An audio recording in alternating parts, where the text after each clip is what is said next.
5, que es alta actividad. Esto nos dice el Consenso Mexicano, por ejemplo, cuál debe ser el abordaje en VIH. Entonces, está contraindicado el uso de productos biológicos, con excepción de los pacientes que ya tengan la enfermedad discapacitante, es decir, una alta actividad en el DAS 28. Entonces, ¿qué podemos utilizar? Se recomienda en pacientes de VIH sulfasalacina o cloroquina. Como nos indicó la doctora, la sulfasalacina, 2 a 3 gramos diarios, pero tiene que estar acompañado de methotrexato. La evidencia actual nos dice que con los HAR, con la terapia antirretroviral con alta actividad, ya es adecuado el uso de medicamentos fármacos modificadores de la enfermedad. Entonces no habría ningún problema en el caso, por ejemplo, de los anti-TNF, bueno, que se ha visto que los anti-TNF cumplen una patogénesis en infección de VIH. ¿Por qué? Porque favorece la progresión, depresión linfocitaria, aumento de la apoptosis y así la progresión de la inmunodeficiencia. Entonces, ¿cuál de los biológicos estaría recomendado si es que tenemos una alta actividad? En este sentido, la terapia anti-TNF podría ser beneficiosa, aunque sí hay riesgo de infecciones oportunistas. Entonces, antes de empezar en pacientes con VIH, tenemos que hacer este cribado, es decir, el cribado, detectar el VIH, tener la terapia HART, que es la terapia antirretroviral, y después empezar con los en este caso, si la enfermedad es discapacitante, pero la guía nos recomienda sulfasalacina o cloroquina. Entonces, los antipalódicos y la cloroquina a dosis de 200 miligramos. Pásale. Sigue, Byron, nomás. Ya, doc. Ahora vamos a ver lo que sería el tratamiento de la artritis reumatoide en la hepatitis. Bueno, entonces tenemos que tratar la artritis reumatoide en los pacientes que tengan una infección por la hepatitis, ya sea la B o la C. Bueno, se los puede tratar con la sulfasalacina o bien con el empleo de los antipalúdicos.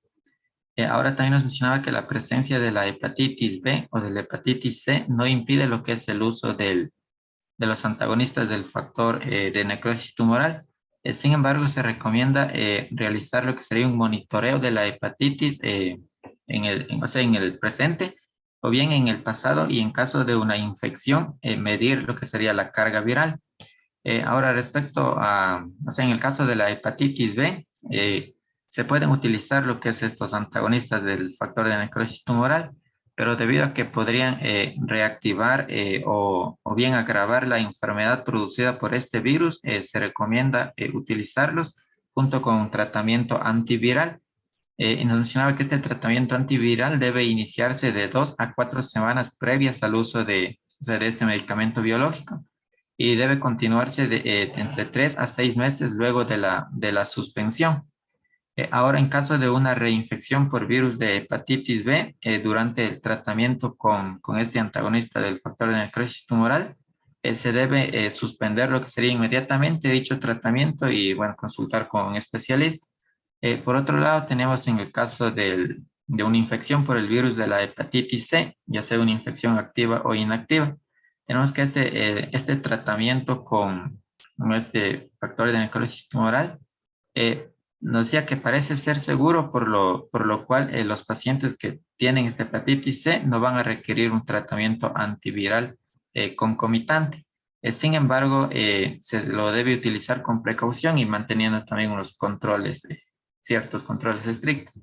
Ya, la siguiente. Ya, bueno, en este cuadrito de aquí podemos, bueno, aquí se explican cómo debemos actuar o qué debemos hacer ante un paciente con artritis reumatoide en el que se encuentra una serología del virus de la hepatitis, sí, de la hepatitis B. Ya, entonces tenemos que, o sea, actualmente nos mencionaba que en el campo de la reumatología no existen consensos ni tampoco guías de manejo de los pacientes que tienen artritis reumatoide y serología para el virus de la hepatitis B. Sin embargo, sí hay ciertas estrategias de precaución, y una de ellas es esta de aquí, nos mencionaba que es la de Calabrese, que es bueno, esta guía de aquí divide a los pacientes en grupos de alto riesgo del virus de la hepatitis B y los que van a recibir tratamiento de alto riesgo, con los corticoides a altas dosis o tratamientos inmunosupresores. Entonces tenemos que, según esta guía de aquí, tenemos que en primer lugar se aconseja lo que sería la realización de una serología para este virus de la hepatitis B, incluyendo el antígeno de superficie de la hepatitis B, también el anticuerpo dirigido contra esta nucleocápside del virus de la hepatitis y también el anticuerpo del núcleo del virus de la hepatitis B. Ahora, tenemos que si en el antígeno de superficie de este virus es positivo, se debe realizar lo que es un tratamiento profiláctico con antivirales como la lamivudina. Y este se deberá iniciarlo de 2 a 4 semanas antes de comenzar el tratamiento inmunosupresor y mantenerlo hasta 6 meses después de terminar, o sea, de parar ya lo que sería el tratamiento inmunosupresor. Ahora, cuando el tratamiento inmunosupresor se mantiene a largo plazo, ahí nos mencionaba que se han descrito casos de sequía y resistencia a la lamivudina, por lo que debemos tener en cuenta otros antivíricos como el adenovir o el entecavir. Y ahora, si toda la serología del virus de la hepatitis B, en cambio, es negativa, se debe considerar lo que sería la vacunación del paciente. Y por último, en el último cuadrito tenemos que en un paciente que, o sea, con un antígeno de superficie de la hepatitis B negativo y con un anticuerpo dirigido contra la nucleocápside de este virus, ya sea positivo o negativo, se debe realizar lo que sería una monitorización estrecha y en caso de reactivación viral, se debe añadir lo que sería un tratamiento contra el virus. Ya, pásenle a la siguiente, por favor. Ya, ahora, en cuanto a los fármacos que están contraindicados para tratar la artritis reumatoide en pacientes con hepatitis, tenemos el metrotexato y la leflunomida, ya que estos presentan un alto riesgo de causar hepatotoxicidad y también de producir una elevación de las enzimas hepáticas. Respecto a las antagonistas del factor de necrosis tumoral y el rituximab, nos mencionaba que si bien estos fármacos no están rotundamente contraindicados, se los debe emplear con cuidado y siempre manteniendo una estricta vigilancia, ya que pueden producir, por ejemplo, una reactivación del virus de la hepatitis B. Ya, la siguiente. Ya, el tratamiento de la artritis reumatoide en el VIH, bueno, aquí se les puede tratar, como ya vimos, con la sulfasalacina o bien con la cloroquina. Tenemos que la infección por VIH en sí es una contraindicación relativa para el uso de todos los productos biológicos. Sin embargo, con los nuevos tratamientos antirretrovirales se podría considerar su uso en los pacientes que tienen ya una enfermedad severa y que no tienen posibilidad de recibir lo que sería otros tratamientos. Ya, pásale a la siguiente. Bueno, esto también, bueno, aquí tenemos que, por otro lado, tenemos que siempre se debe hacer un seguimiento exhaustivo a los pacientes con una infección activa por el virus de la hepatitis B y por el virus de la hepatitis C. Sin embargo, en el caso del VIH, en caso de que se vaya a iniciar terapia biológica, en ellos también se debe realizar. Este seguimiento de aquí debe incluir una serología, carga viral, el recuento de los CD4 y pruebas de la función hepática. Ya, ahora, como ya mencioné anteriormente, tenemos que en caso de una infección por el virus de la hepatitis B, se debe valorar el uso de la terapia antiviral, mientras que en el caso del VIH, la terapia biológica siempre debe asociarse con una terapia antirretroviral intensa, la cual debe iniciarse antes de que se inicie con la terapia biológica. Ya, la siguiente. Ya, y bueno, también tenemos lo que es el tratamiento ahora de la artritis reumatoide durante el embarazo. Ya, entonces tenemos que en las pacientes con actividad de la enfermedad, es decir, de la artritis reumatoide durante el embarazo, los fármacos, los fármacos antirreumáticos modificadores de la enfermedad, los que se pueden utilizar de forma segura son la cloroquina, la hidroxicloroquina y la sulfasalacina. En el caso ahora de de la azatioprina, mencionaba que su uso en el embarazo debe hacerse con precaución y solamente en caso de que sea necesario suprimir la actividad de la artritis reumatoide y siempre con una cuidadosa valoración, o sea, valorando los riesgos y los beneficios, ya que en estudios que se han realizado con animales mencionaba que esta azatioprina ha resultado ser teratogénica y también embriotóxica. Ya, la siguiente. Ya, respecto a lo que sería, o sea, a que si la artritis reumatoide mejora durante el embarazo, bueno, en el artículo que nos envió, nos mencionaba que, bueno, ahí se había realizado una investigación en la que al final, o sea, para realizar esta investigación se tomaron en cuenta 10 estudios, ya que estos cumplían con el objetivo de la investigación. Entonces, tras la revisión de estos estudios, se contabilizó un total de 237 pacientes que participaron, de las cuales se obtuvieron datos previos al parto en 204 de ellas, mientras que después del parto tenemos que la actividad de la enfermedad se registró en 135 pacientes. Entonces, como conclusión de esto, tenemos que se obtuvo que la actividad de la enfermedad mejoró en el 60% de las pacientes que tenían una artritis reumatoide durante el embarazo, mientras que la actividad de esta enfermedad igual se intensificó en el 46,7% después del parto. Entonces tenemos que no todas las pacientes con artritis reumatoide van a mejorar durante el embarazo, y alrededor de la mitad de estas, en cambio, empeoran su enfermedad postparto. Ya, la siguiente. Ya, ahora los fármacos, en cambio, que están totalmente contraindicados durante el embarazo van a ser el metotrexato y la leflunomida. Respecto al metotrexato, o sea, su uso durante el embarazo puede causar defectos del nacimiento, como por ejemplo dañar al feto o provocar también abortos. Además, se lo había asociado a malformaciones del cráneo, del corazón y de los vasos sanguíneos, también del cerebro y de las extremidades. Y respecto a la leflunomida durante el embarazo, igualmente, esto de aquí nos decía que podía provocar varios daños en el feto, por lo tanto está también contraindicada. Ya, la siguiente. Ya, bueno, aquí tenemos, mencionaba que en caso de programarse lo que es un embarazo en una paciente que tenga artritis reumatoide, ¿con cuánto tiempo de anticipación se recomendaba suspender ciertos fármacos como el metotrexato y otros fármacos tradicionales y la terapia biológica? Bueno, entonces tenemos que en el caso del metotrexato, como ya vimos, está totalmente contraindicado en el embarazo. Por lo tanto, lo que se recomienda es que si en caso de que se programe un embarazo, se debe suspender preferentemente 4 meses antes de la gestación.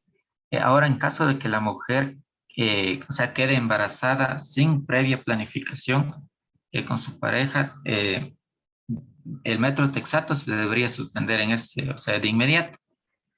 Respecto a la leflunomida, tenemos que lo recomendable es que una mujer con artritis reumatoide que esté en tratamiento con este fármaco, espere al menos 2 años después de suspender su uso para programar lo que sería un embarazo, ya que según estudios que se habían realizado, tenemos que los bebés o sea, de las mujeres que han estado en tratamiento con este fármaco y han quedado embarazadas, han desarrollado lo que son varias malformaciones congénitas. Además, también este aumenta la probabilidad de un nacimiento prematuro y de bajo peso al nacer.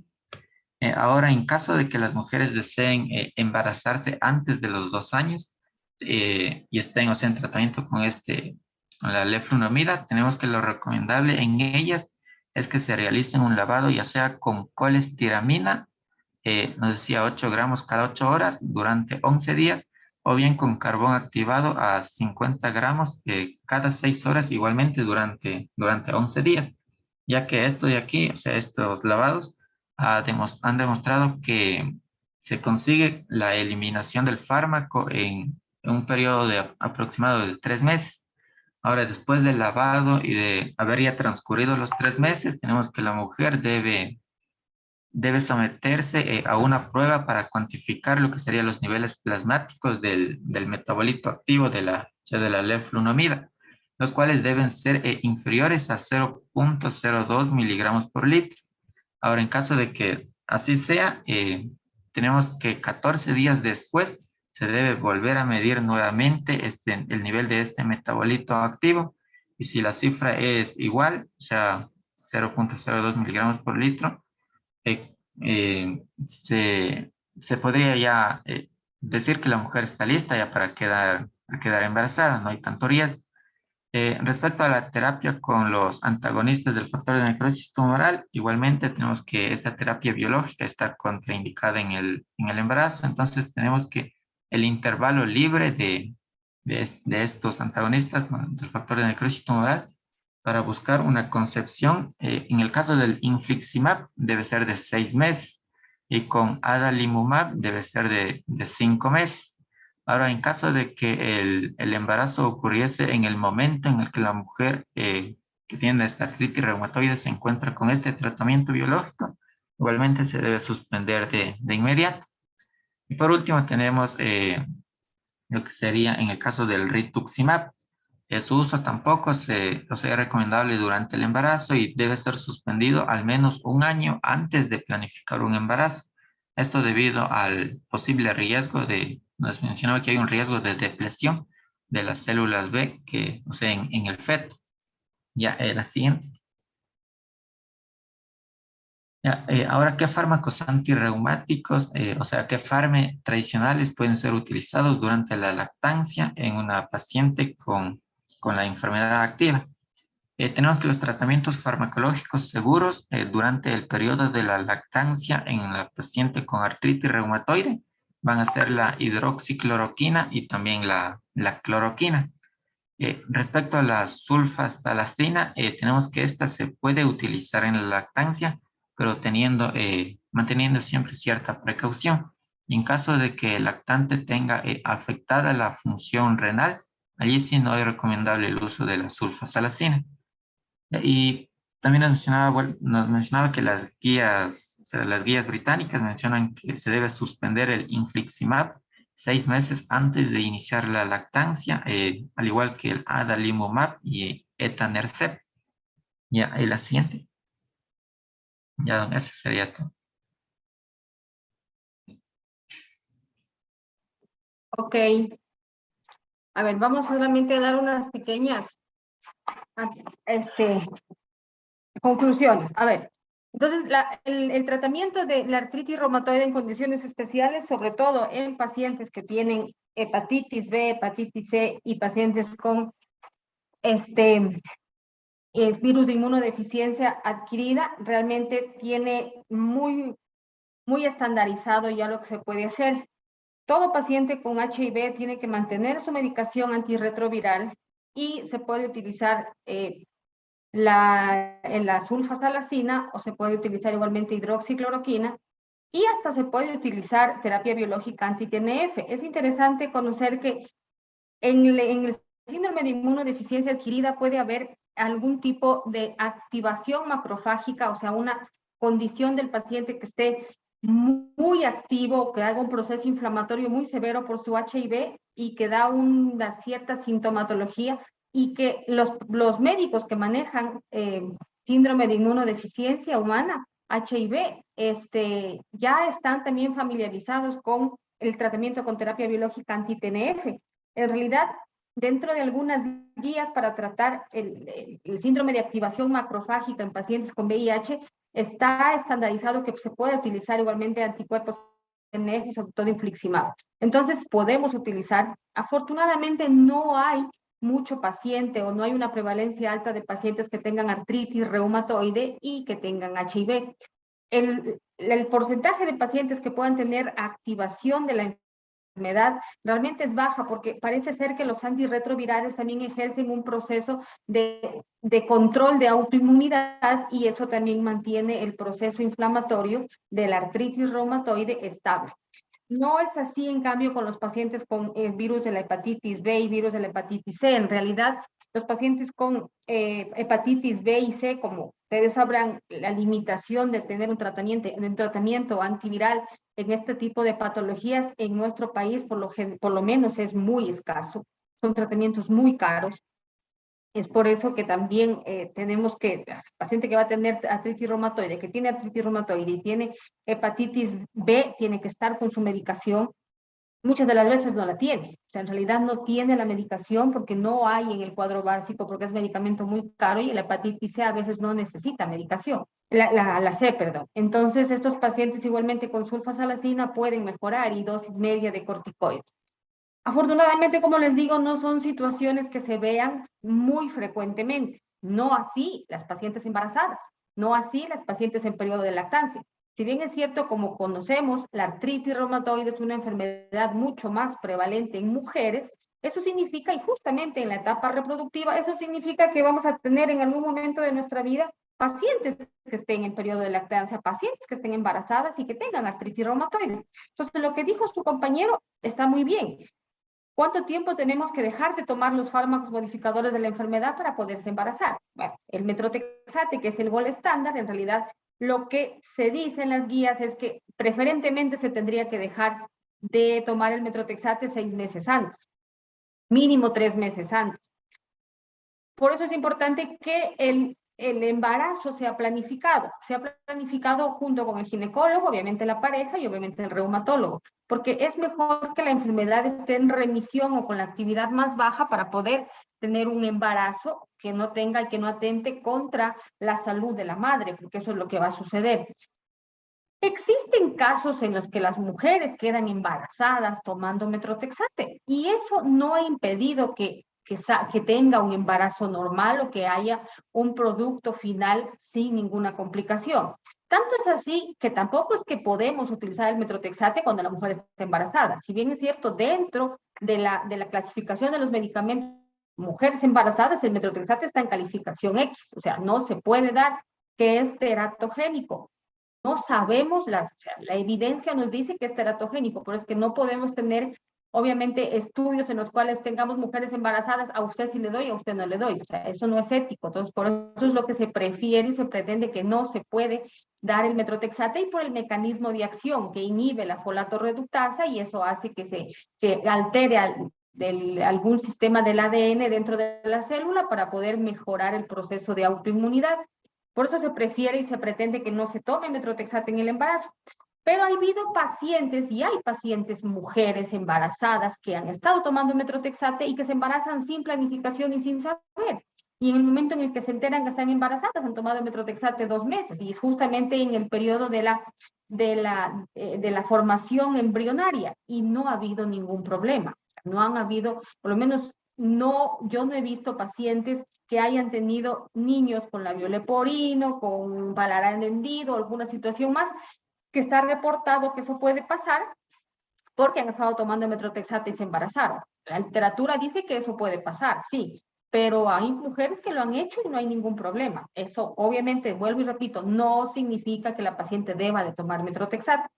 Pero eso sirve para poder tranquilizar a la paciente. Cuando vienen y dicen, doctora, estoy embarazada y estaba tomando el metrotexate y ¿qué será que me tienen que hacer un aborto terapéutico? O sea, no hay cómo, no se puede hacer eso porque no hay una evidencia fuerte y clara que me diga que porque tomó metrotexate va a tener algún tipo de malformación. Si la paciente está embarazada y tiene artritis reumatoide que sigue activa, que no se controla, ¿qué es lo que puedo utilizar? Porque como dijo su compañero, existe un porcentaje de pacientes que en el segundo trimestre del embarazo y el tercer trimestre del embarazo la enfermedad se inactiva. O sea, no hay una sola evidencia de inflamación. ¿Y esto por qué sucede? Por, obviamente, el proceso de hormonas que existe en ese periodo de ese trimestre del embarazo y que mantiene al paciente sin dolor y sin proceso inflamatorio. Si yo no logro que mi paciente embarazada entre en ese grupo o no se ha logrado o no hay en ese grupo de pacientes que se inactive la enfermedad, pues entonces, ¿qué puedo utilizar? Puedo utilizar dosis baja de corticoides, hasta 10 miligramos, por sobre todo prednisolona en vez de prednisona, para que no atraviese la barrera placentaria. sulfasalacina e hidroxicloroquina. Esas tres cosas hay cómo utilizarlas en artritis reumatoide. Si bien la satioprina también se puede utilizar en enfermedades autoinmunes, porque el metabolito de la satioprina, que es la mercaptopurina, no, el hígado del bebé no tiene, no metaboliza ese metabolito, entonces no le puede hacer daño, o sea, no va a suceder nada si la paciente toma satioprina. Pero el problema está que la satioprina no tiene ninguna evidencia para mejorar artritis reumatoide, entonces, ¿para qué le voy a dar? Eso se utiliza en pacientes que tienen lupus y que están embarazadas y que puedan tomar la satioprina, pero en artritis reumatoide en realidad no pasa, no podemos utilizar la satioprina porque no hay evidencia de que vaya a mejorar el proceso inflamatorio con este medicamento, no así con la sulfasalacina y con la hidroxicloroquina. Y si no puedo, y si no he logrado en realidad mejorar el proceso inflamatorio de la enfermedad en mi paciente, dándole sulfasalacina, dándole hidroxicloroquina, dándole dosis media de corticoides, dosis baja porque no puedo dar más, ¿qué es lo que puedo hacer? ¿Mantener a la paciente con dolor? ¿Mantener a la paciente con inflamación? No, porque eso puede ser un riesgo para que tenga un parto prematuro. ¿Qué es lo que se puede hacer? La terapia biológica está obviamente contraindicada en pacientes con embarazo, pero excepto un medicamento biológico. Todos los que hemos visto en artritis reumatoide, que ya vimos la vez anterior y que ahorita su compañero también nos habló un poco, los anti-TNFs, el grupo de anti-TNFs, no se pueden dar, excepto uno. Los anti-TNFs son infliximab, etanercept, adalimumab, golimumab, certolizumab, que esos son los que tenemos en el país. ¿Cuál de estos anti-TNFs sí se puede dar en el embarazo? Y yo les mandé un estudio en donde dice, o sea, el estudio está, la evidencia de por qué se puede utilizar un anti-TNF en la paciente embarazada. El único anti-TNF que se puede utilizar durante el embarazo es el certolizumab. El certolizumab es un anti-TNF que se pone por vía subcutánea cada 15 días y tiene una evidencia comprobada y está probado para mujeres embarazadas porque el metabolito del certolizumab es pegol y no atraviesa la barrera placentaria. Entonces, si no puedo utilizar infliximab, si no puedo utilizar etanercept, si no puedo utilizar adalimumab, si no puedo utilizar golimumab, pero mi paciente embarazada requiere tratamiento porque la enfermedad está activa severamente, yo puedo utilizar certolizumab. Es el único medicamento biológico que puede tomar la mujer embarazada, puede administrarse la mujer embarazada. ¿Y qué es lo que pasa en el periodo de lactancia? Esta es una situación muy importante, porque si es que la artritis reumatoide remitió en el segundo y el tercer trimestre del embarazo, tiene una actividad muy baja y a veces hasta inactiva la enfermedad, no sucede esto cuando ya la paciente tiene el parto. Por lo general, 3 semanas después del parto, o sea, en el posparto, la paciente empieza a reactivar enfermedad y reactiva de una manera muy severa. No hay una condición para poder decir a usted sí se le va a activar, a usted no. Que probablemente si la enfermedad cuando se embarazó fue mucho más activa, ¿va a pasar eso en el posparto? Sí, pero toda paciente a las 3 semanas del posparto empieza a activarse la enfermedad. ¿Y qué es lo que nos sucede con esto? Pues la paciente ya tiene un bebé, tiene que dar de lactar. El pediatra dice, no, usted tiene que darle de lactar porque tiene que darle de lactar. Y a veces la mujer está tan inflamada, tan hinchada, ni siquiera puede coger su bebé para darle de lactar, no puede ni siquiera cambiarle el pañal porque es una inflamación terrible, porque se activa terriblemente la patología. Es como volver a cero. ¿Qué es lo que vamos a hacer con esa paciente? Si está dando de lactar, porque su parte materna va a requerir darle la lactancia a su bebé. Pero obviamente la parte de paciente y de persona va a estar muy activa con la enfermedad. ¿Qué es lo que se hace? Realmente la recomendación es reiniciar metrotexate lo más pronto. Reiniciar metrotexate. Metrotexate no podemos dar durante la lactancia porque pasa por la leche materna. No podemos dar metrotexate. Sulfasalacina podemos dar, sí, pero si tengo una paciente con actividad muy severa, probablemente la sulfasalacina no va a ser suficiente. Darle dosis de corticoide, por supuesto, pero tampoco puedo darle dosis de corticoide tan alta, porque también va a atravesar a través de la leche y puede provocar algún tipo de anormalidad en el niño, sobre todo lo que son diarreas, lo que a veces es disminución de los leucocitos en los bebés. Por eso lo que tampoco puedo utilizar dosis altas de corticoide, hasta 7.5, 10 miligramos de prednisona lo puedo utilizar, pero eso no va a ser suficiente en algún momento porque la paciente va a reactivar enfermedad. Recuerden que ya no hay niño, ya no hay ninguna situación que pueda requerir algún tipo de alteración hormonal y que me mantenga mi enfermedad inactiva. Entonces, la paciente va a requerir otro tipo de medicación. La recomendación va a ser metrotexate, pero ¿y si la señora quiere seguir dando de lactar o tuvo un bebé prematuro y necesita seguir dando de lactar? Igualmente también hay un medicamento biológico que se puede utilizar y es el mismo certolizumab. El certolizumab pegol es el que se puede utilizar tanto en lactancia como en embarazo. En la lactancia igualmente se comprobó que no hay ningún paso a través de la leche para que pueda provocar algún tipo de alteración en el niño. Entonces tenemos un medicamento biológico que mejora muchísimo el proceso inflamatorio y mejora la enfermedad en las mujeres embarazadas y en las mujeres en periodo de lactancia. Si bien es cierto, si recuerdan, anteriormente yo les dije, ningún biológico anti-TNF funciona sin metrotexate.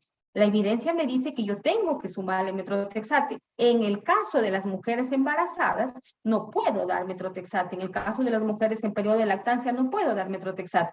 Si no es suficiente el certolizumab, entonces yo le puedo añadir sulfasalacina y hago este tipo de sinergia para que me mejore la enfermedad.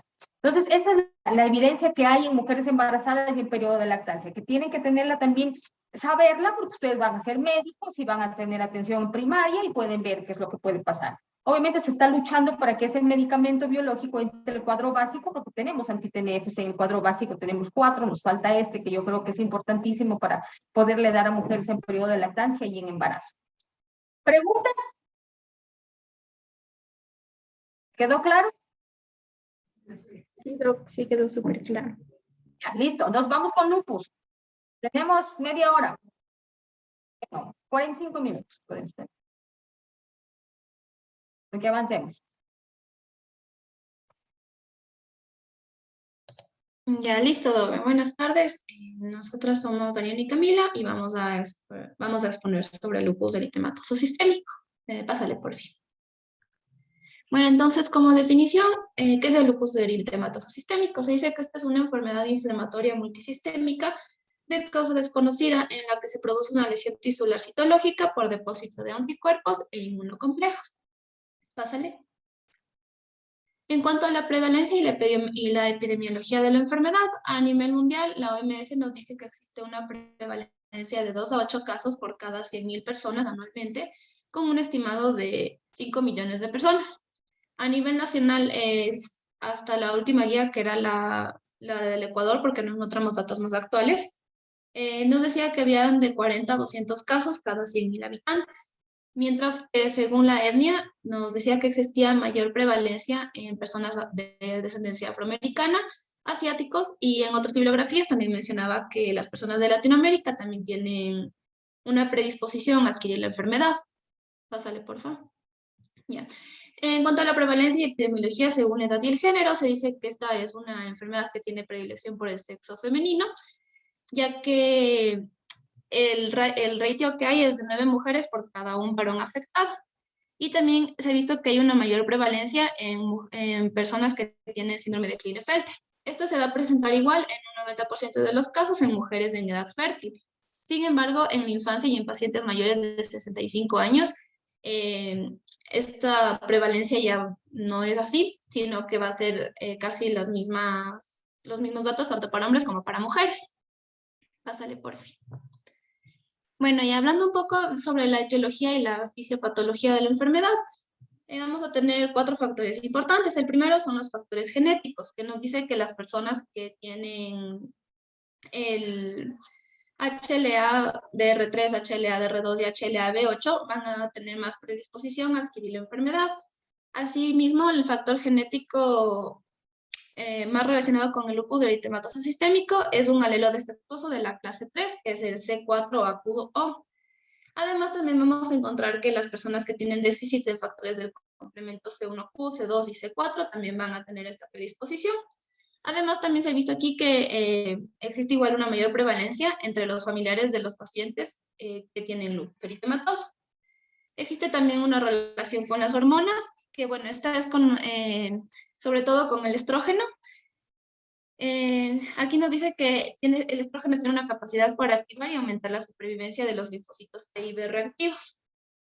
Igual tenemos factores ambientales como la luz UVB, tenemos los virus, los fármacos y los tabacos. En cuanto a la radiación ultravioleta, se dice que esta es un factor de suma importancia, puesto que lo que va a hacer es producir apoptosis de las células cutáneas. Y además también tiene la capacidad de alterar lo que es el ARN y el ADN de las células. En cuanto a los virus, nos decía que los más comunes iban a ser el virus del Epstein-Barr y el virus de citomegalovirus. En cuanto a los fármacos, estaban corticoides, también estaban la procainamida, la clorpromacina, entre otros. Y bueno, en cuanto a esto de los trastornos en la regulación de la inmunidad, se dice que se pueden detectar alteraciones en casi todos los componentes del sistema inmune, tanto humoral como celular. Pásale por fin. Bueno, hablando un poco más sobre la fisiopatología de la enfermedad, como podemos ver aquí en la imagen, existe primero lo que podemos decir que son las predisposiciones, los factores predisponentes, que sobre todo son genes. También tenemos aquí los entornos o el microentorno, que sería la luz ultravioleta, el tabaquismo. Las personas que también trabajan con sílice, se ha visto que también tienen esta probabilidad de adquirir lupus, y también factores epigenéticos. Bueno, aquí lo que pasa principalmente es que tenemos los genes y también lo de los que les hablé también eran los genes del mayor complejo de histocompatibilidad, y también lo de los déficits del complemento C1Q, C2, C4, entre otros. Bueno, lo que esta teoría nos va a postular es que aquí el elemento clave para que se dé lupus va a ser la pérdida de la tolerancia inmunológica a las proteínas propias del cuerpo de un individuo por las células del sistema inmune adaptativo, o sea, los linfocitos T y los linfocitos B. Existe una desregulación de estos linfocitos y además de esto encontramos otros problemas del sistema inmune en las personas que tienen esta predisposición, como puede ser una apoptosis deficiente por defectos genéticos en las vías de eliminación de productos del núcleo celular. Entre estos productos del núcleo celular encontramos al ADNasa1, al DNA de doble cadena, la cromatina, las histonas o los nucleosomas. Y bueno, lo que estos restos van a hacer es activar la diferenciación de monocitos a macrófagos mediante citoquinas como el interferón alfa o el factor de necrosis tumoral, entre otras citoquinas.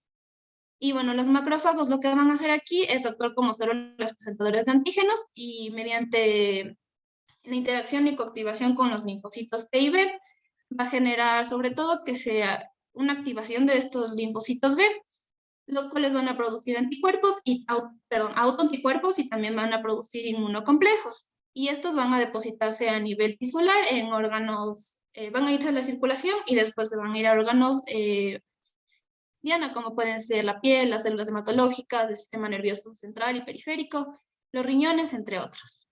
Pásale por fin.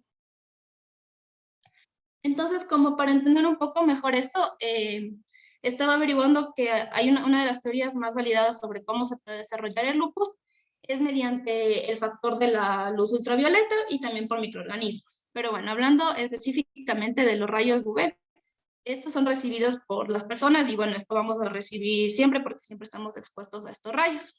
Bueno, lo que aquí sucede a nivel celular es que los rayos lo que hacen es dañar el ADN de las células hasta tal punto que se llegue a producir apoptosis. Y ya producida esta apoptosis, lo que va a suceder es que el contenido celular quede expuesto, incluyendo los componentes que les mencioné, como son las histonas, el ADN, las proteínas, entre otros. Y bueno, aquí es donde actúan los genes de susceptibilidad, que en estos casos van a predisponer a las personas a ser más propensas a que estas células de la inmunidad reconozcan este contenido como antígenos. Y bueno, además de identificar este contenido como antígeno, la susceptibilidad genética también va a causar que las células inmunitarias no puedan eliminar con facilidad los cuerpos apoptóticos, lo cual va a causar que exista una acumulación mayor de antígenos nucleares. Y bueno, esta acumulación lo que va a producir es que se activen las células dendríticas, los linfocitos B, y que se transformen en estos aplasmocitos. Y bueno, aquí también va a haber la producción de interferón alfa y los anticuerpos antinucleares. Y bueno, estos anticuerpos antinucleares van a ser liberados por el plasmocito y estos se van a unir a los antígenos nucleares y van a formar el complejo antígeno-anticuerpo, los cuales van a poder migrar hacia la circulación y de esta manera llegan a depositarse en otros tejidos como el riñón, la piel, las articulaciones y el corazón principalmente. Y bueno, en estos tejidos, los complejos de antígeno-anticuerpo lo que van a hacer es iniciar la reacción inflamatoria, que es la que va a causar los daños mediante activación del complemento. Que lo que va a hacer esta activación del complemento va a ser dañar las otras membranas celulares de los tejidos llanos, dejándolas con canales y permitiendo que estas células también lleguen a dañarse y a morir. Bueno, todo esto conocemos, recordando un poco de inmunología, como que todo esto se da por una hipersensibilidad de tipo 3.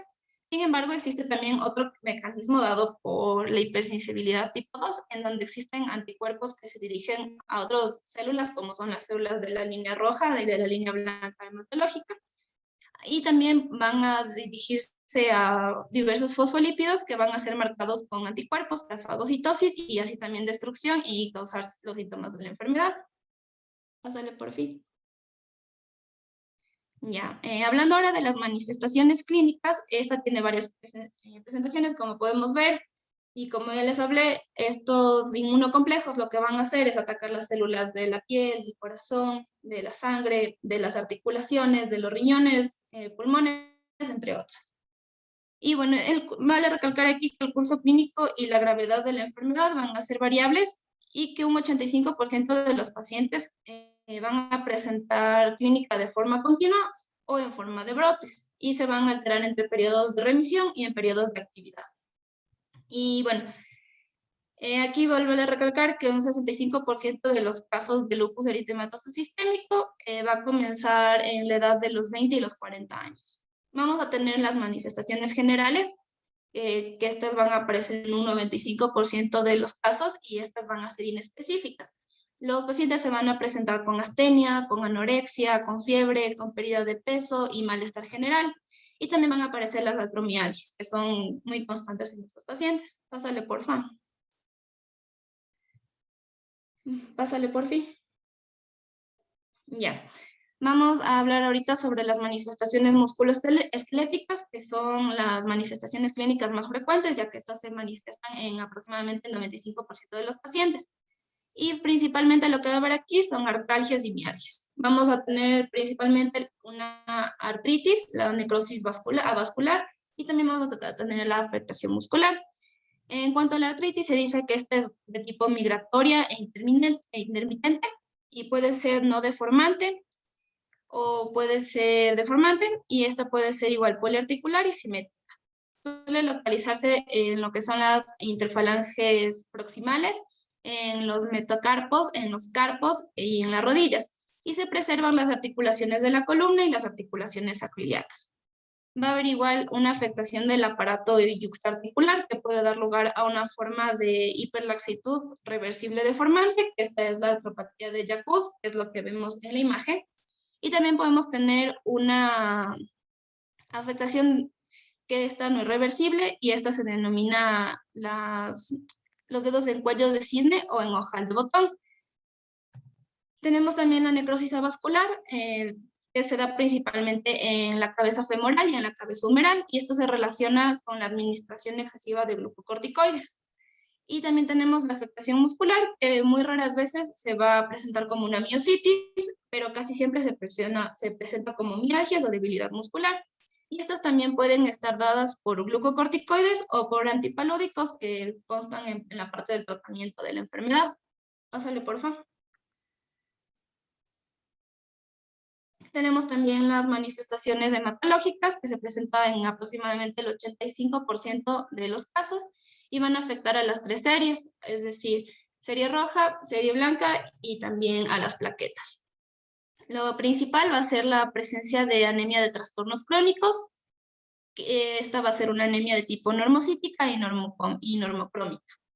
Y se va a relacionar con la actividad que tenga la enfermedad.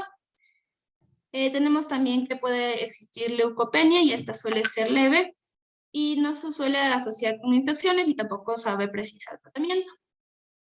La trombopenia puede ser igual una manifestación, esta sí de tipo grave, y lo habitual es que sí se la trate cuando son formas leves o moderadas.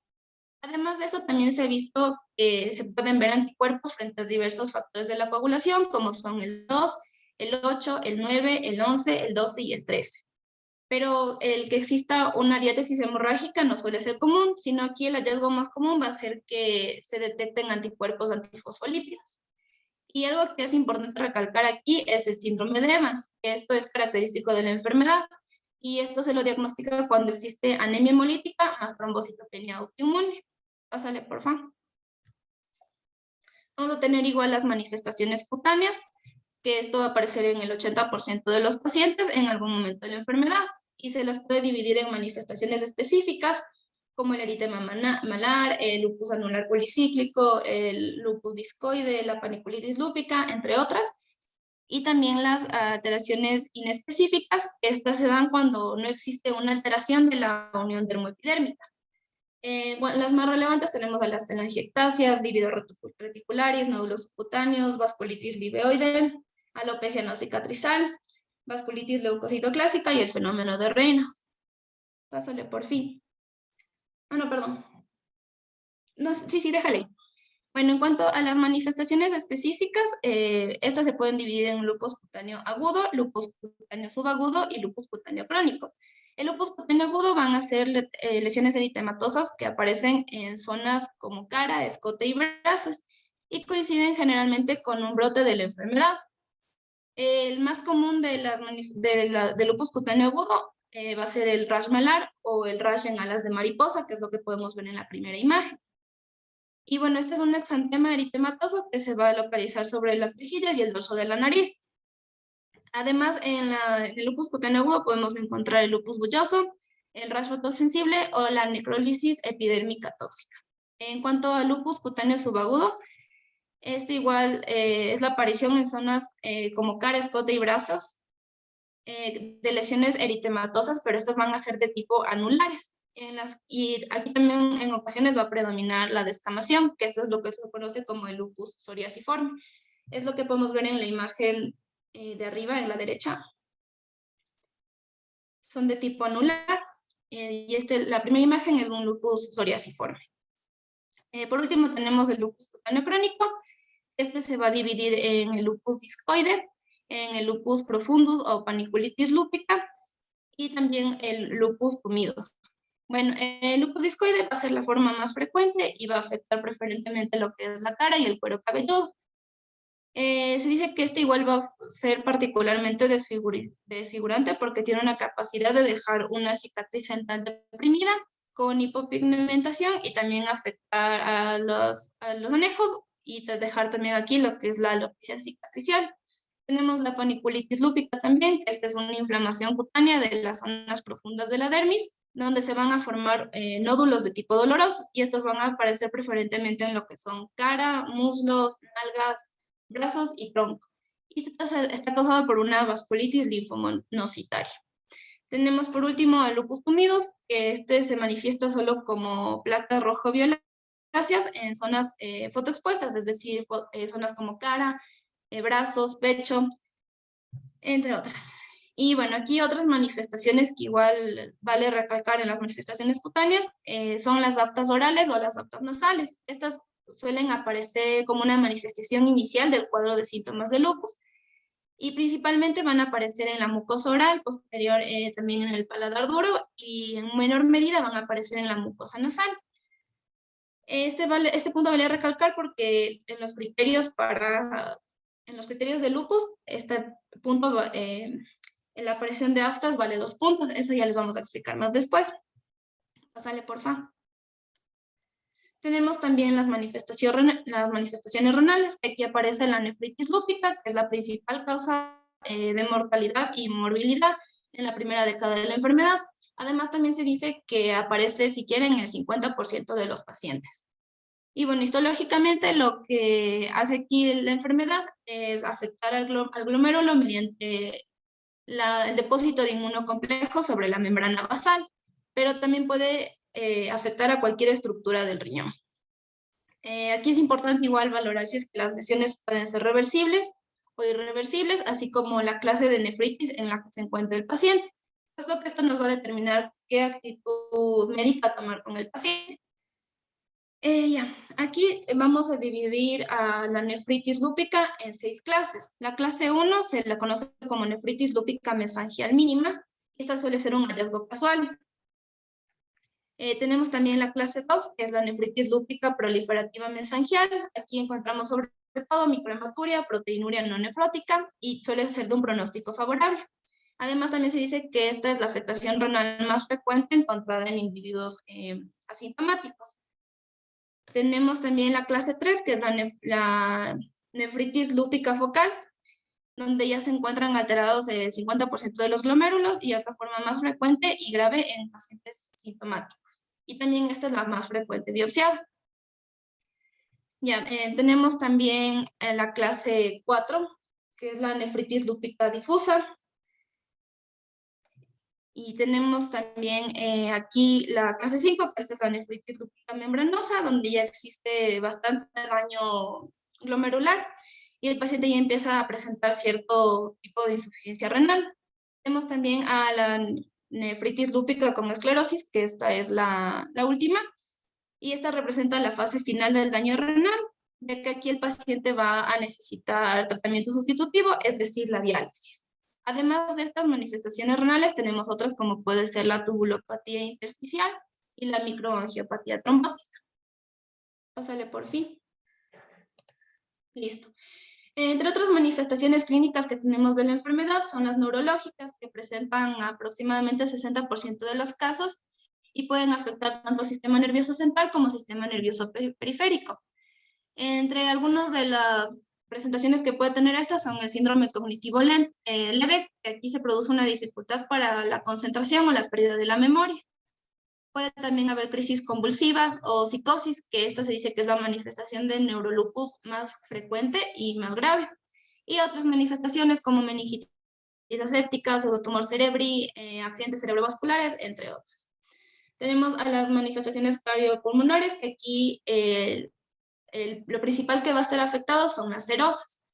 Es decir, que nos va a dar pleuritis o pericarditis. Y bueno, también tenemos que a nivel cardíaco, el lupus puede afectar tanto a pericardio como a miocardio o endocardio. Cuando afecta el endocardio, una de las patologías que se van a causar aquí son la endocarditis de Leishman-Sachs, que este es el depósito de proteínas de los inmunocomplejos junto con lípidos en la válvula mitral.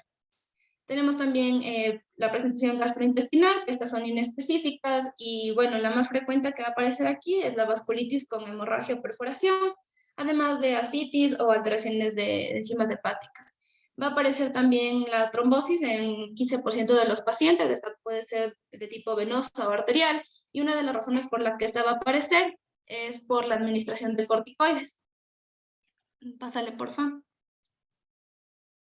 Bueno, hablando aquí sobre las formas clínicas especiales, vamos a tener al lupus medicamentoso o farmacológico o pseudolupus, que bueno, esta está causada por fármacos que ya les había comentado y que están aquí, como pueden ser la procainamida, la hidralazina, la metildopa, la isoniazida, la clorpromacina, y en menor medida fármacos como fenitoína, carbamazepina y la D-penicilamina. Bueno, aquí el cuadro que va a presentar el paciente es semejante al de lupus, sin embargo, aquí no va a haber afectación renal o afectación del sistema nervioso central. Y en cuanto a los exámenes, nosotros vamos a encontrar que existe una negatividad para los anticuerpos DNA. Sin embargo, aquí sí lo que vamos a encontrar es que sí existen anticuerpos antinucleares, siendo aquí los principales la antistona.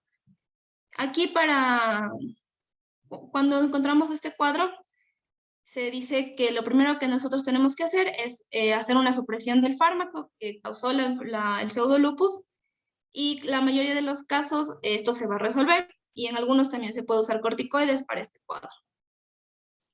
Tenemos también igual el lupus y la gestación. Aquí se dice que la tasa de fertilidad suele normal, aunque aquí lo que va a existir es una elevada frecuencia de amenorreas, de aborto espontáneo en un 30% de los casos y también de muerte intraútero entre un 10 a 30% de los casos.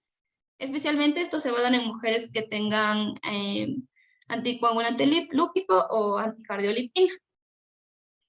Se dice igualmente que aquí la gestación no está contraindicada, pero sí es de riesgo. Y cuando la mujer quiera tener hijos, se debe hacer una gestación programada en ausencia, cuando la enfermedad esté en ausencia. Y bueno, aquí igual algo que vale recalcar es que durante la gestación se dice que el lupus disminuye todos sus síntomas, la mayoría de su sintomatología, pero cuando la mujer se encuentra en el puerperio, se reactiva la enfermedad, sobre todo empieza otra vez el primer síntoma que aparece en el puerperio, se dice que es la artritis. Tenemos también igual el lupus neonatal, el lupus infantil y el lupus del anciano. En los neonatos se dice que se da el lupus cuando las madres pasan el anticuerpo R0 a los niños en el primer trimestre. Y bueno, estos niños hasta los 6 meses van a tener sintomatología de lupus, pero luego esta se supone que se tiene que resolver. Tenemos igual el lupus infantil, que se dice que se asocia con un peor pronóstico por el cuadro de nefritis. Y en los ancianos, en cambio, cuando el lupus aparece encima de los 55 años, este va a tener un mejor pronóstico y va a haber una menor afectación neurológica, renal o cutánea. A continuación vamos a hablar sobre el diagnóstico y sobre el tratamiento. Ya, listo. Entonces, para el diagnóstico de lupus, pues tenemos que considerar tanto las pruebas de laboratorio, que encontramos también anticuerpos en lupus, y la clasificación. Entonces, entre ellas, pues encontramos en pruebas de laboratorio si el paciente tiene anemia, leucopenia, trombocitopenia, elevación del BSG, aumento moderado de la proteína C reactiva. Esto pues nos daría como un indicativo de que pues el paciente está pasando o sea, si está muy aumentada la proteína C reactiva, esto nos hace pensar de que hay un proceso infeccioso que está asociado. También es frecuente la hipergamaglobulinemia, sobre todo de IgG. Esta puede asociarse a un déficit de la inmunoglobulina IgA, pero esto también puede ocurrir en la artritis reumatoide. En algunos casos también se produce un consumo del complemento, es decir, C3, C4 y CH50. Y esto, pues siendo así, encontrando el C4 más útil para la valoración de la evolución, tanto como del tratamiento de la enfermedad. También, bueno, en este caso encontramos también los autoanticuerpos, o los anticuerpos en el lupus eritematoso sistémico, que la alteración es más característica, no es tan específica, pero sí es fundamental encontrar los anticuerpos ANA. Y como datos analíticos para nosotros poder saber sobre la actividad del lupus, encontramos, bueno, ya lo dijimos, ¿no? Linfopenia, anemia, consumo del complemento y aumentos de los anti-DNA. Entre los anticuerpos que nosotros podemos encontrar, les puse una tablita donde pues encontramos el anti-DNA de doble cadena, que tiene una prevalencia del 70% y es muy específico. Cuando se lo encuentran en valores un poco elevados, se correlaciona con riesgos de nefritis, de afectación del sistema nervioso y brotes en la enfermedad, y pues es el que nos da como peor pronóstico. También el anti-Smith, que tiene una prevalencia de más o menos un 20 al 25%, y esto es muy específico junto con el anti-DNA de doble cadena. Cuando encontramos el anti-RO, este está asociado más a un lupus congénito y también al síndrome seco o síndrome de Sjögren creo que era, y hay menos riesgo de nefritis. Y bueno, es importante considerar que los anticuerpos ANA, si hay ausencia de este, es casi imposible que pues, la enfermedad esté presente en este paciente. Ya, también recordar, bueno, que encontramos otros tipos de anticuerpos, entre ellos podríamos considerar se considerarían a la anticardiolipina.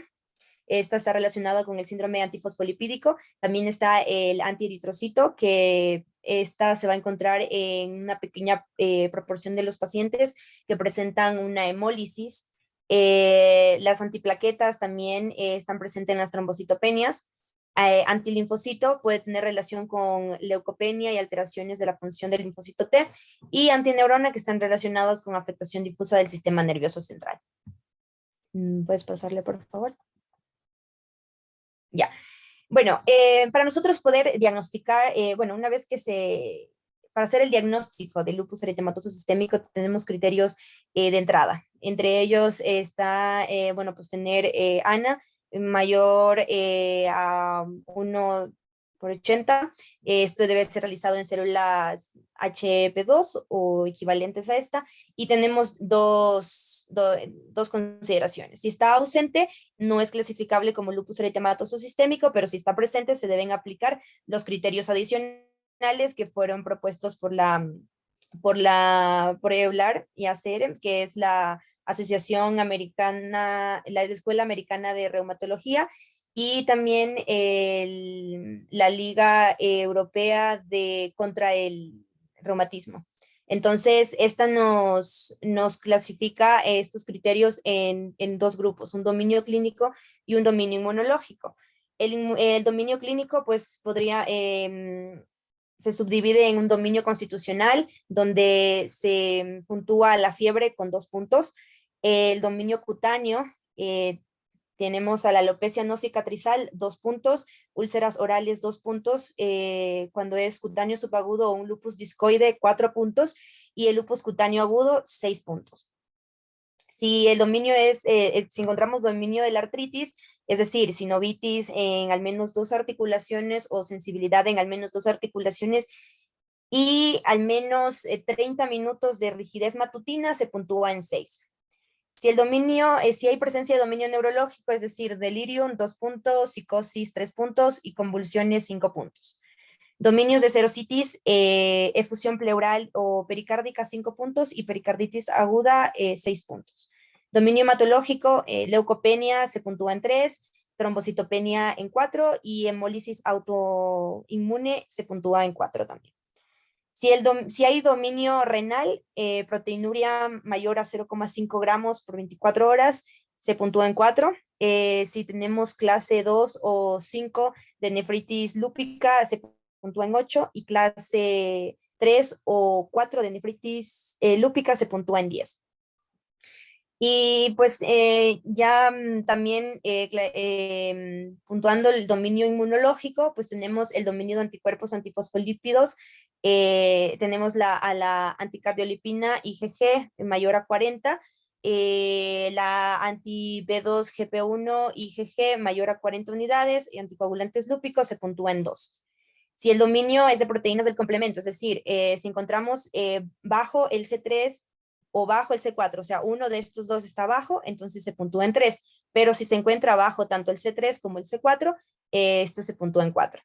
Y el dominio de anticuerpos altamente específicos, es decir, anticuerpos anti-DNA de doble cadena, se puntúa en 6, y anticuerpos anti-Smith se puntúa en 6. Entonces, debemos considerar que estos no se contabilizan como criterios si hay otra explicación más probable que pueda decirnos que no es lupus, ¿no? También es suficiente con cumplir un criterio en una ocasión, y estos criterios no necesitan cumplirse simultáneamente. Ya en cada categoría solo vamos a contar con el criterio con la puntuación más alta. Por ejemplo, si en el dominio neurológico el paciente presentó delirium, pero también convulsiones, entonces tomamos el criterio con mayor puntaje. Y para cumplir los criterios de clasificación de lupus se requiere más de un criterio clínico, más o igual a un criterio clínico y mayor o igual a 10 puntuaciones en esta clasificación. ¿Puedes pasarle, por favor? Ya. Bueno, esto es más o menos como lo que ya expliqué. Solo para hacer un recorderis, igual mi compañera ya les explicó algunas de las sintomatologías. Si es el dominio cutáneo, tenemos al lupus agudo, que vamos a encontrarlo en las mejillas. La alopecia no cicatricial.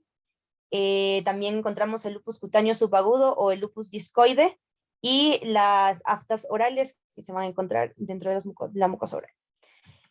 Si tenemos el dominio constitucional, se va a presentar serositis, derrame pleural o pericárdico o una pericarditis aguda.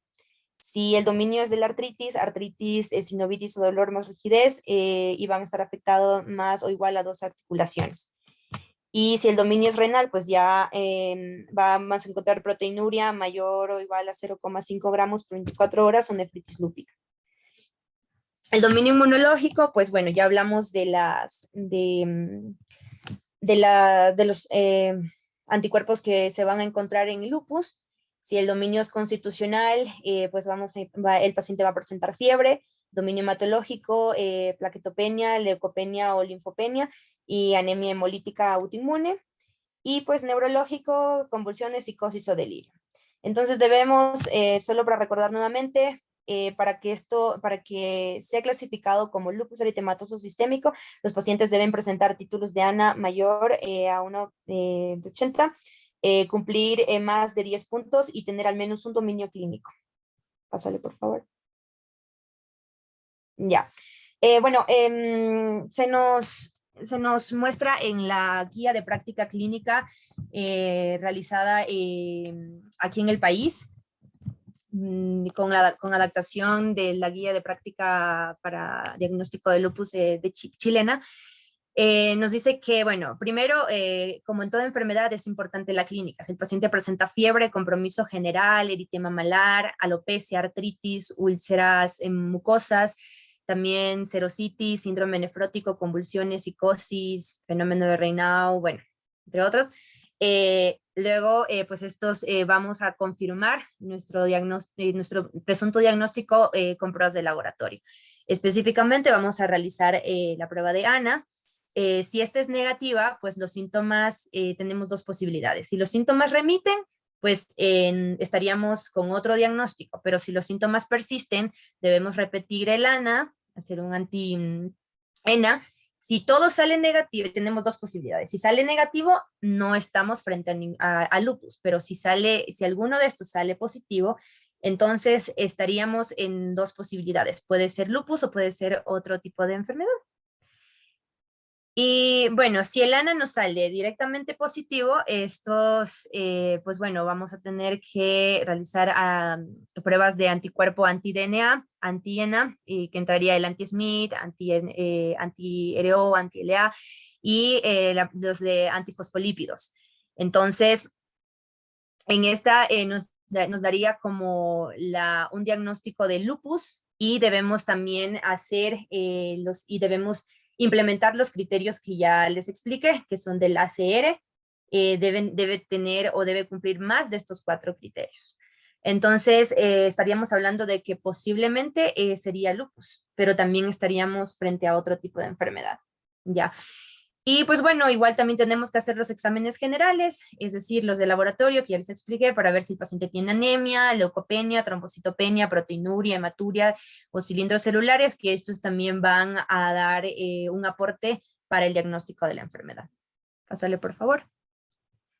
Ya, en esta misma guía también nos da un pequeño bosquejo sobre cómo debe guiarse el médico general, familiar o el médico que no es especialista, o sea, es decir, el médico que va a estar en atención primaria, ¿ya? Si el médico tiene una sospecha o de diagnóstico de lupus eritematoso sistémico, debe hacer una derivación. Primero, si estamos frente a un lupus leve o moderado, la derivación va a ser normal. sea, va a seguir sus protocolos. Pero si el lupus es grave, la derivación debe hacerse de urgencia. Entonces, se debe derivar al reumatólogo o al especialista. El especialista obviamente va a hacer la confirmación diagnóstica, luego se hace una evaluación activa de la actividad y la severidad de la enfermedad y se da un plan terapéutico y seguimiento para este lupus. Ya, si el paciente, en el caso de que el paciente tenga un diagnóstico previo de lupus, pues obviamente se hace la derivación o también el tratamiento del problema general y se debe educar al paciente y bueno, adherencias. Pásale, por favor. Ya. Hablando sobre el tratamiento, Hola, el tratamiento lo vamos a dejar para la próxima porque ya nos vamos a demorar mucho y ya tengo yo también que ir. Ahorita vamos a hablar un poquito sobre lo que ya acabaron de decir. Por favor, ¿me pueden dejar compartir algo? Creo que sí puede Sí, compartir ya ahora. puede compartir. Ya, ok. A ver. Bueno, a ver. Las chicas han hecho una muy buena exposición. Es un tema muy largo, muy extenso, pero lo importante es que siempre lo hagan para poder entender la situación de la patología. Entonces, ¿qué es lo que... Ya. ¿Qué es lo que interesa muchísimo de saber del lupus? Bueno, el lupus es una patología, como les dijeron sus compañeras, sistémica, o sea, tiene diferentes tipos de manifestaciones clínicas. Es un paciente que puede tener todo a la vez. Muchas de las veces no vienen todas las manifestaciones o todos los dominios en un solo paciente, pero siempre es una patología mucho más inflamatoria, mucho más sistémica que la que ya hemos visto como la artritis reumatoide. La artritis reumatoide per se es una patología mucho más articular, que puede ser sistémica, sí, pero primero la presentación llamativa siempre va a ser la manifestación articular, por eso se llama artritis reumatoide, que luego de eso puede afectar el corazón, que luego de eso puede afectar el riñón, que luego de eso puede afectar la piel, que puede dar vasculitis, por supuesto que sí. Pero la diferencia es que la artritis reumatoide puede dar manifestaciones sistémicas si no se controla la enfermedad de base, si no se controla el proceso inflamatorio articular.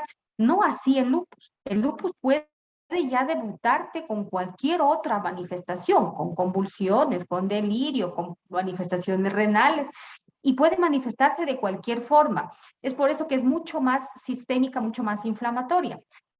La presentación es mucho más frecuente en mujeres, como ya les dijeron las chicas, es mucho más frecuente en la tercera década de la vida y tiene un pico entre los 30 y los 50 años. Mientras más pronto se presenta, pues va a haber mucha más probabilidad de que haya más daño de órgano blanco. Pero eso significa que nosotros tenemos que hacer un buen tratamiento, porque no es que porque ya el paciente tenga lupus se le va a dañar el riñón, no porque el paciente tenga lupus va a entrar a diálisis. Hay que quitar eso de la cabeza de los pacientes, porque ya dicen lupus y es como que fuera igual a morirse, y no es así. Mientras más rápido se diagnostique la enfermedad, se inicie tratamiento, es mucho más fácil mantener al lupus en remisión. Esta es una enfermedad que tiene una característica especial. Tiene periodos de remisión y periodos de actividad. Los periodos de actividad pueden fluctuar por algún tipo de infección, por algún tipo de estrés, por algún tipo de trauma que pueda tener la paciente. Siendo que es mucho más frecuente en mujeres, entre la presentación es 9 mujeres a un hombre, es una enfermedad que tenemos que tenerla presente por algún tipo de características. Lo que les explicaron cómo es lo que empieza el proceso de autoinmunidad es muy interesante en el lupus. Normalmente todo ser humano, todos los humanos sanos podemos tener y fabricar autoanticuerpos que van a circular, pero nuestro sistema inmune tiene la capacidad y tiene la tolerancia inmunológica de que estos autoanticuerpos hace apoptosis o hace eliminación de estos autoanticuerpos y no se produce enfermedad. Que hay pacientes que tienen predisposición genética porque tienen HLA-DR3, por supuesto que sí, pero lo que más influye en esto es la tolerancia inmunológica que puede tener el ser humano. Existen algunos tipos de factores que influyen en el desarrollo del lupus. Como les dijeron, yo escuché, dijeron, bueno, la exposición laboral al silicio, a los pesticidas, sí, eso puede desencadenar proceso de autoinmunidad. La luz solar, imagínense que son pacientes que a la luz solar pueden activar enfermedad. ¿Por qué? Porque puede activar las células de la epidermis y eso hace presentación de antígeno anticuerpo. Y sobre todo que la piel es uno de los órganos más extensos que tenemos, puede activarse. Por eso es importantísimo el paciente con lupus, la protección solar, porque la luz solar puede activar. El virus de Epstein-Barr tiene una capacidad gigantesca de poder dar autoinmunidad y desarrollar proceso de presentación de antígeno y desarrollar el lupus en paciente genéticamente predispuesto. Igualmente, algunos tipos de genes, anomalías en la apoptosis puede desencadenar. Bueno, entonces, ¿por qué se desencadena y qué es lo que sucede? Bueno, se desencadena con todos estos factores. El tabaco también es importante en la activación del lupus, pero siempre hay una presentación de antígeno, anticuerpo, de presentación de antígeno en la célula presentadora de antígeno. Hay el dibujo que su compañera presentó, que es muy bueno, es dónde se activa el complejo antígeno-anticuerpo, en la célula presentadora de antígeno. La célula presentadora de antígeno elabora luego de esos citoquinas, luego esas citoquinas activan linfocitos B, luego esos linfocitos B igualmente secretan CD40, CD154, activan linfocitos T, se activa el complemento y hay un sistema inmune demasiadamente activado. Eso es importantísimo de que ustedes sepan que la presentación antígeno-anticuerpo, o sea, del antígeno en la célula presentadora de antígeno, en el lupus es primordial y es lo más importante, porque cuando veamos tratamiento hay un medicamento que actúa justamente ahí, en donde el proceso de autoinmunidad se va a despertar, y es por eso que es el estándar de oro en el tratamiento de lupus. Entonces, si ya sabemos cuál es la presentación, cuál es la fisiopatología de la enfermedad, cuál es la fisiopatología de la patología, valga la redundancia, ¿qué es lo que sucede? ¿Cómo nosotros vamos a diagnosticar a una paciente o un paciente con lupus eritematoso sistémico? Existen las dos grandes ligas de reumatología en el mundo, bueno, y la tercera que es la Panamericana, que es la nuestra. La Liga Europea contra el Reumatismo y el Colegio Americano de Reumatología se unieron y dijeron, bueno, vamos a ver si hacemos estandarizados criterios para poder clasificar pacientes. ¿Qué significa clasificar pacientes? Significa clasificar pacientes para hacer estudios, que sea homogénea la presentación. Si bien es cierto, la literatura dice, no, estos no son para diagnosticar, son para clasificar, pero en la práctica clínica se los utiliza para poder hacer diagnóstico de la patología. No es que sean estrictamente diagnóstico, pero los criterios de clasificación nos dan una pauta para poder hacer el diagnóstico de mi paciente. Y entonces, ¿qué es lo que sucede? Si bien es cierto, dice, si el paciente, usted está pensando que tenga lupus, tiene que hacerle un anticuerpo antinuclear y tiene que estar positivo, hay más de 1 en 80 y tiene que hacerlo por inmunofluorescencia indirecta, porque si es que está ausente, no es lupus. Bueno, no es lupus para clasificar dentro de lo que es para hacer estudios. En la práctica clínica, y bueno, y desde el 2019 para acá, 2020, ya se empezó a hablar, ¿cómo así que tengo que tener ANA positivo para poder hacer un diagnóstico de lupus? Porque existen los lupus seronegativos, o sea, con ANA negativo, sí, y sí existen. Tenemos que tomar con pinzas esto de que el ANA es negativo y ya no puede el paciente ser diagnosticado de lupus. Y por más que esté convulsionando, y por más que tenga proteinuria, y por más que tenga artritis. Entonces hay que cogerlo con pinzas. ¿Qué es lo que sucede cuando yo tengo sintomatología de lupus, pero tengo un ANA negativo? Puede suceder que existe lo que se llama el efecto prozona, o sea, que hay demasiado autoinmunidad, que hay demasiado anticuerpo antinuclear, o sea, hay demasiado antígeno que pueda estar activando este anticuerpo, presenta en la célula presentadora de antígeno, y cuando usted va a hacer a nivel del plasma, la dosificación o el estadiaje para ver si es que hay anticuerpo antinuclear, no lo encuentra, porque claro, está unido al antígeno y no lo encuentra en el plasma. Eso se llama efecto prozona y por eso es lo que se dice que hay que hacer. Si usted tiene mucha probabilidad diagnóstica clínicamente de que sea lupus, de hacer este ANA en unas 4 a 6 semanas después, porque puede ser que ya el paciente esté positivo. Y tampoco es que porque yo solo tengo un ANA positivo ya voy a tener lupus sin criterios clínicos, porque existe igualmente pacientes sanos que tienen anticuerpos antinucleares positivos y son pacientes sanos y no hay enfermedad. Entonces siempre lo más importante va a ser la característica clínica, que si bien es cierto, para clasificar pacientes y hacer estudios y hacer el estudio homologado, tengo que tener ANA positivo en todos. Cuando estoy haciendo un diagnóstico clínico, si mi paciente no tiene ANA positivo, bueno, voy a esperar unas 4 a 6 semanas y le repito este ANA porque puede haber habido el efecto prozón. Siempre lo más importante es la parte clínica, las manifestaciones. Entonces, y aquí encuentra unas manifestaciones muy, pero muy homologadas y dice, a ver, si usted tiene su paciente con este tipo de características, va a sumar estas características clínicas y va a hacer un puntaje. Si llega a 10, su paciente tiene alta probabilidad de tener lupus eritematoso sistémico. ¿Y cuáles son estos dominios? Entonces, importantísimo saber esto. Imagínense que la parte constitucional es muy importante. Esos pacientes que tienen fiebre en la cual no se le atribuya a procesos infecciosos bacterianos, micóticos, virales. Fiebre que no se atribuye a procesos neoplásticos, a drogas. Entonces, cuando ya no tengo o ya he estudiado a mi paciente esa fiebre y no hay una causa de las que yo he investigado, puede ser un paciente que tenga lupus. Igualmente la parte hematológica, la leucopenia, la trombocitopenia y la anemia hemolítica tienen que estar presente en más de 2 biometrías que tengan un tiempo entre la una y la otra de por lo menos 4 semanas. Si yo tengo esas leucopenias repetidas, o sea, en más de 2 presentaciones de biometría en una diferencia de 4 semanas y no se le ha atribuido esa leucopenia a virus, a procesos sépticos, a procesos hematológicos, a procesos neoplásicos, puede ser que igualmente mi paciente pueda tener lupus. La parte neuropsiquiátrica es importantísima, el delirio, la psicosis, las convulsiones. Igualmente que no se atribuyan a las partes que ya hemos dicho, bacterianas, virales, neoplásicas, por desequilibrio hidroelectrolítico, por drogas, por traumas. Entonces es muy sugestivo de que también mi paciente pueda tener lupus.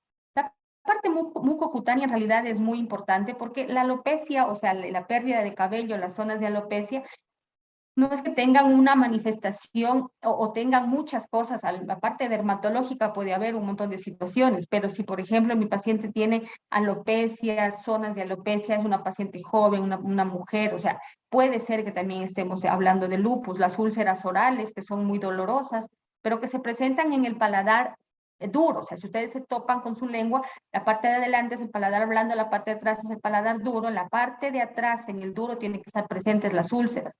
Las manifestaciones cutáneas, ya como dice, como lupus cutáneo subagudo, que es la presentación de el ala de mariposa, el famoso ala de mariposa, y el lupus cutáneo agudo, los otros tipos de manifestaciones que les mostró su compañera, las manifestaciones parecidas a la psoriasis o el lupus cutáneo profundo y ese tipo de patología. En cambio, en la parte serosa, pacientes que tengan derrame pleural y que tengan derrame pericárdico y que no se haya atribuido a una parte igualmente infecciosa, que no se haya atribuido a una parte neoplásica, va a ser también una categoría de investigación. Es importante recordar que la parte del derrame pleural en el paciente con lupus por lo general suele ser bilateral. Puede haber derrame pleural bilateral. A diferencia de cuando hay un derrame pleural unilateral, en realidad puede ser una infección, puede ser una masa, puede ser alguna parte neoplásica, pero si es que es bilateral, en realidad tiene más alta probabilidad de ser inflamatorio. Recuerden que el derrame pleural, si ustedes hacen, o sea, se analiza haciendo una toracocentesis, ¿qué es lo que voy a tener? Voy a tener un exudado, voy a tener un trasudado. Voy a tener un trasudado porque es un proceso inflamatorio, no es un proceso infeccioso. Eso también es importante de diferenciar. En lo que es la pericarditis, igualmente ver que no sea una pericarditis infecciosa, porque eso es mucho más probable antes de que pueda aparecer el lupus. Hay una cosa muy llamativa en el lupus, que cuando el lupus aparece en el hombre, siendo que es mucho menos frecuente, puede aparecer y tiene más predisposición para hacer serositis, o sea, para hacer derrame pleural, para hacer ascitis o para hacer pericarditis, que las mujeres. Y luego viene la manifestación articular, que mire que tiene un puntaje súper alto, que es un puntaje de 6. ¿Por qué? Porque la parte articular es importantísima en las enfermedades autoinmunes, pero no solamente eso, o sea, que venga a tener dolor articular. Si es que es dolor articular inflamatorio, por supuesto que sí. Miren lo que dice, artralgias de más de 2 articulaciones con rigidez matinal de más de 30 minutos, o sea, dolor inflamatorio. O ya la sinovitis evidente. ¿Qué es lo importante de esto? ¿Se acuerdan que cuando vimos artritis reumatoide decíamos, mientras más articulaciones pequeñas estén afectadas, tenemos más puntos? Bueno, eso es en artritis reumatoide. En la artritis de lupus, pues no es que tenga que haber afectación de primordialmente de las articulaciones pequeñas. Puede ser articulaciones grandes, puede ser rodilla, puede ser hombros, puede ser tobillos, puede ser codo y puede ser una afectación articular del lupus, a diferencia de la artritis, que es mucho más de articulaciones pequeñas.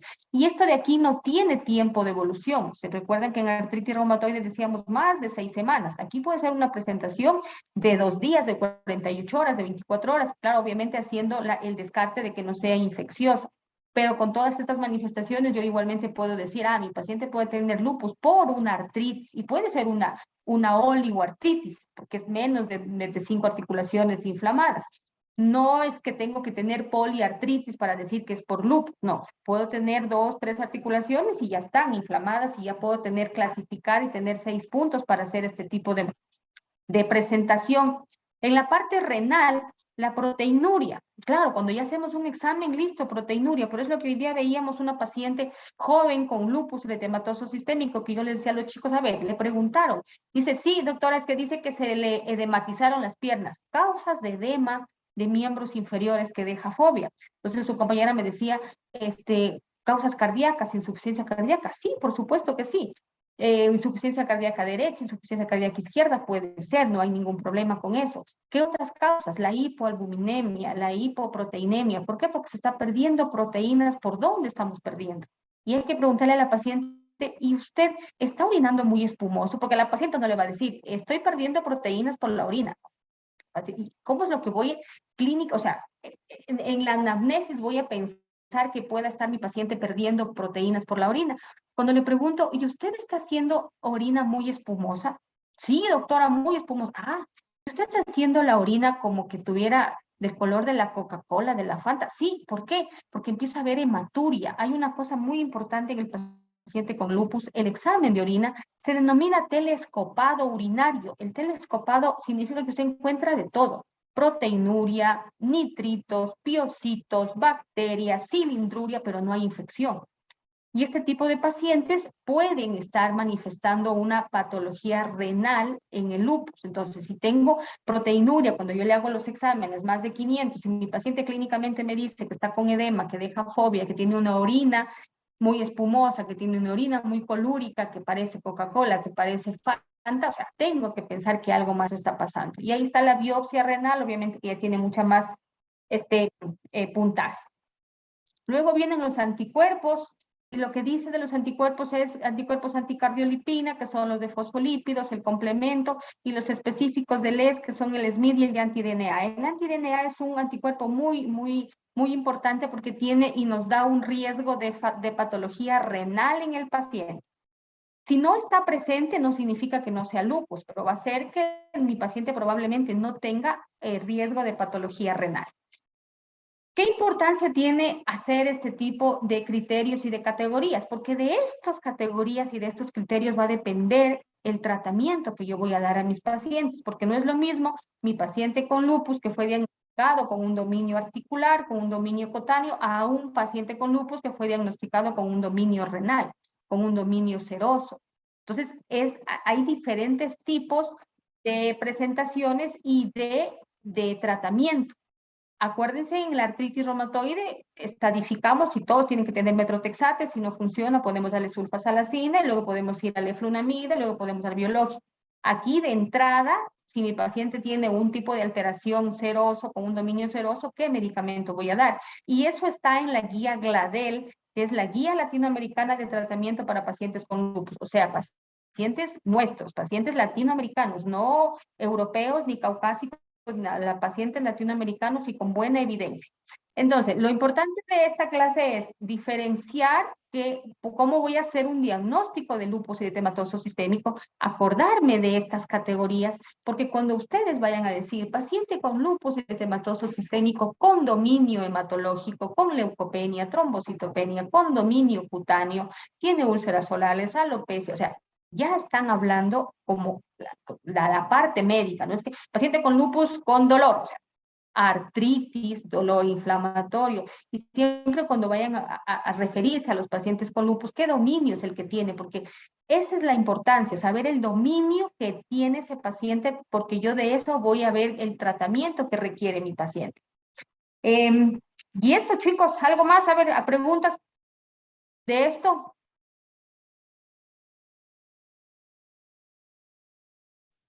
Doc, una preguntita. ¿Yo cómo defino nefropatía lúpica en un paciente así ya con lupus de largo diagnóstico? La nefropatía lúpica es, o sea, hay que hacer biopsia, pero la biopsia, como les dijo su compañera, las categorías, las clases de nefropatía que hay, pero clínicamente, ¿qué es lo que vas a encontrar en tu paciente? Edema de miembros inferiores. Vas a encontrar en tu paciente que te refiere orina espumosa. Entonces, eso te da la idea. Si no tiene tu paciente una patología cardíaca, ¿por qué tiene edema de miembros inferiores? Y si tú vas a examinar el edema de Jafobia y no es por insuficiencia vascular, porque tiene varios, vas a pensar que pueda ser por un proceso de una enfermedad autoinmune. Y obviamente si ya haces la proteinuria, tiene que ser en rangos nefróticos, proteinuria de más de 500, a pesar de que los rangos nefróticos son más de 3 gramos, cuando tengas proteinuria de más de 500, tienes un telescopado urinario donde hay cilindros, donde hay hematuria, donde hay nitritos, pero no hay infección, algo más está pasando. ¿Qué está pasando en ese glomérulo? Entonces, la parte clínica te indica qué puede suceder. Obviamente, después hay que hacer una biopsia renal, porque si yo tengo un paciente con proteinuria de 1 gramo, tengo que hacer una biopsia para saber qué está pasando, indiferentemente de lo que pueda pasar, o sea, qué es el diagnóstico que me vaya a hacer. Pero si yo tengo un paciente que tiene edema de miembros inferiores, me deja fobia, orina espumosa, mi paciente tiene artralgias, le pregunto si esas artralgias son inflamatorias, el dolor inflamatorio, le veo la boca, tiene úlceras, le pregunto si hay fotosensibilidad, le pregunto, o sea, y vas armando, y vas viendo los dominios que hay y vas armando puntaje, y luego de eso haces examen. Porque pueden haber pacientes que solo te debuten con la parte renal, o sea, tengan, o como la paciente de ahora, tenía un franco dominio renal. Entonces ella tuvo proteinuria de 3 gramos, ella dice, la orina muy espumosa, se le hincharon mucho las piernas, y claro, cuando ya le vieron y le hicieron el ANA, tenía en 1 en 1280, tenía el anti-DNA en 200 y un montón de situaciones más. Entonces, eso es. ¿Te quedó claro? Sí, doctor, muchas gracias. Ya. Bueno, a ver, para la próxima vamos a hacer lo de lupus, el tratamiento, y vamos a hablar sobre artritis por cristales, que es gota y la pseudogota. Entonces, igualmente ya les doy más. Eso es más pequeño y podemos estar igualmente con lo del tratamiento del lupus, que también quiero que quede muy claro para que lo entiendan bien. ¿Listo? Listo, Doc, muchas gracias. Nos vemos la otra semana. Chao. Gracias, Doc. Hasta luego, Gracias. doctor. Gracias,